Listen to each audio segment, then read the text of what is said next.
లేదు. ఇది నిర్వివాదం. ఇది మేము శాసనసభలో పోయిన సమావేశాల్లోనే అడిగినాం. ముఖ్యమంత్రి గారు సొంత ఊరికి పోదామా, సొంత నియోజకవర్గానికి పోదామా, ప్లేసు డేటు టైము మీ ఇష్టం, ఊరు కూడా మీ ఇష్టం. ఒక్క ఊళ్ళే 100% రుణమాఫీ అయితే మేమందరం రాజీనామా చేసి పోతామని చెప్పి కూడా చెప్పినాం.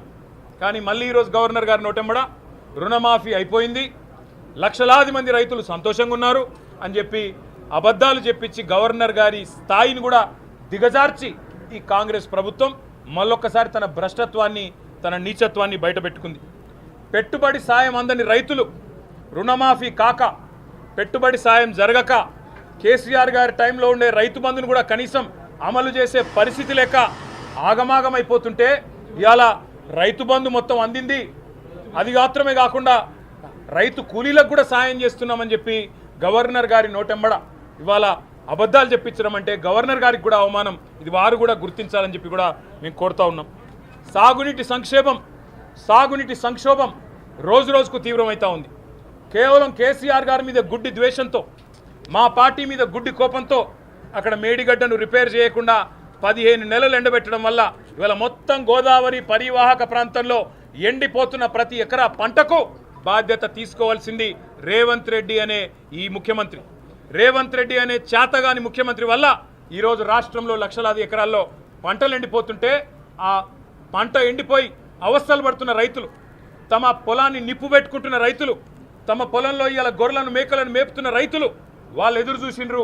గవర్నర్ గారి ప్రసంగం నుంచి ఒక్క మాటన్న వస్తుందేమో, మేము పంటలను ఎండిపోకుండా కాపాడుతాం, మేమున్నాం, ఈ ప్రభుత్వం భరోసా ఇస్తున్నది, మీకు రిపేర్ చేస్తాం మేడిగడ్డను, ఇన్ని రోజులు కేసీఆర్ గారి మీద గుడ్డి కోపంతో తప్పు చేసినాం అని ప్రాయశ్చిత్తం చేసుకుంటారు అనుకున్నాం.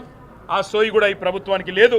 కనీసం ఒక్క మాట మాత్రంగా కూడా ఎండుతున్న పంటలు, సాగునీటి సంక్షోభం, 480 మంది రైతుల ఆత్మహత్యలు, వాటి గురించి ఒక్క మాట కూడా మాట్లాడకపోవడం అంటే రేవంత్ రెడ్డి ప్రభుత్వం యొక్క ప్రాధాన్యతలు ఎట్లా ఉన్నాయో దీన్ని బట్టే అర్థం చేసుకోవచ్చు.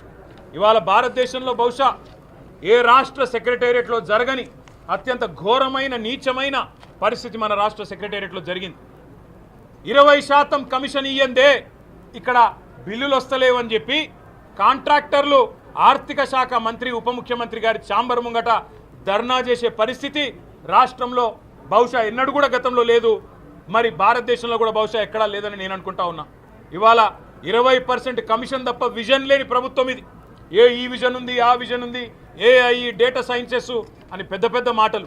విజన్ లేదు, మన్ను లేదు, కమిషన్ తప్ప.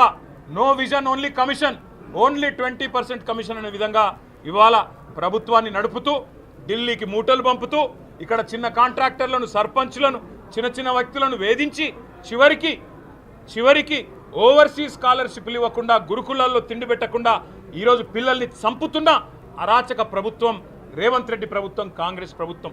కనీసం గురుకులాల్లో ఉండే అధ్వాన్నమైన పరిస్థితుల గురించి ఒక్క మాట చెప్తారేమో అనుకున్నాం, దాని గురించి ఒక్క మాట లేదు. చనిపోయిన 83 మంది పిల్లలకు కనీసం ఒక మాట సానుభూతి చెప్పి సంతాపం చెప్తారేమో అనుకున్నాం, ఒక్క మాట కూడా వారి గురించి ప్రస్తావన లేదు. అదే మాదిరిగా ఇంకా విచిత్రం, 10 ఏళ్లలో కేసీఆర్ గారి ప్రభుత్వం ఆనాడు 4,17,000 కోట్ల అప్పు చేస్తే, 4,17,000 కోట్ల అప్పు చేస్తే అంటే సంవత్సరానికి 41,000 కోట్ల అప్పు చేస్తే అప్పులు అని గుండె బాదుకున్న కాంగ్రెస్ సన్నాసులు ఇవాళ ఒక్క సంవత్సరంలో 1,62,000 కోట్ల అప్పులు తెచ్చిన విషయం ఒక మాట చెప్తారేమో అనుకున్నాం. సరే, కేసీఆర్ ప్రభుత్వం కొత్తగా ఏర్పడ్డ తెలంగాణకు ఒక బలమైన పునాది వేయాలని బ్రహ్మాండమైన పథకాలు, రైతులకు, వ్యవసాయానికి మాత్రమే 10 ఏళ్లలో కేసీఆర్ ప్రభుత్వం ఖర్చు పెట్టింది దాదాపు 4.5 లక్షల కోట్లు. రైతు బంధు రూపంలో 73,000 కోట్లు, రుణమాఫీ రూపంలో 28,000 కోట్లు, ఇరిగేషన్ ప్రాజెక్టుల రూపంలో, అదేవిధంగా వ్యవసాయ పనిముట్ల రూపంలో, మెకనైజేషన్ రూపంలో, డ్రిప్ రూపంలో, సబ్సిడీల రూపంలో, ఉచిత విద్యుత్ రూపంలో మొత్తం 4.5 లక్షల కోట్ల రూపాయలు తెలంగాణలోని 70 లక్షల మంది రైతులకు ఇవ్వడం వల్ల ఇవాళ భారతదేశంలో తెలంగాణ వరిధాన్యం ఉత్పత్తిలో నెంబర్ 1 అయ్యింది. కానీ ఇవాళ గవర్నర్ గారి ప్రసంగంలో ఏం చెప్పుకుంటున్నారు, భారతదేశంలోనట రేవంత్ రెడ్డి ఉద్దారకం వల్ల తెలంగాణ నెంబర్ 1 అయిందట వరిధాన్యం ఉత్పత్తిలో.